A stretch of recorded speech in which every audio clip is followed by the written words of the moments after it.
अस्सलाम वालेकुम नाज़रीन, इस वक्त हम मौजूद हैं सखाकोट, खैबर पख्तूनख्वा का ये इलाका है और ये मशहूर है। यहाँ पर असला साजी की जो है ये मेन मरकज़ है और यहाँ पर मकामी असला बनता है, लेकिन यहाँ पर बनने वाला असला जो है वो किसी भी इंटरनेशनल स्टैंडर्ड से कम नहीं है।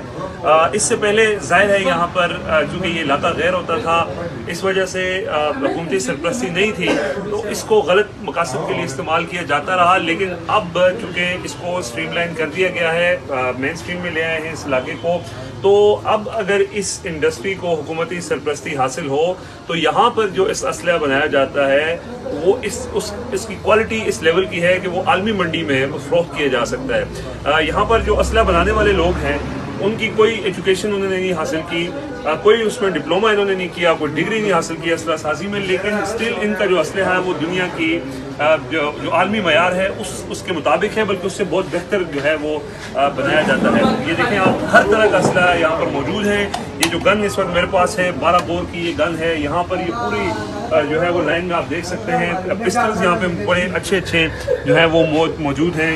ये पिस्टल देखें आप, बड़ा ज़बरदस्त ये यहीं पे बनाया गया है। ये सारी जो असलहा है ये जो है वो यहाँ का लोकल मेड है और इसको एक सनद है पूरी, यहाँ पर ये पूरी मार्केट है जिस यहाँ पर मौजूद है। और आप देख सकते हैं कि इतना खूबसूरत और इतना बेहतरीन जो है वो जो आलमी मयार के मुताबिक ये असलहा यहाँ पर तैयार होता है। सिर्फ हुकूमती सरपरस्ती हासिल हो, इसको मेन स्ट्रीम किया जाए तो इसका फ़ायदा ये होगा कि ये आलमी मंडियों में बहुत अच्छा एक प्रोडक्ट पाकिस्तान का बन सकता है और इसको अब बहुत ज़्यादा इससे पाकिस्तान को लोकल जो सनद है उसको बहुत फ़ायदा मिल सकता है। ये बहुत ख़तरनाक चीज़ है, लेकिन इसका पॉजिटिव इस्तेमाल भी किया जा सकता है। शुक्रिया।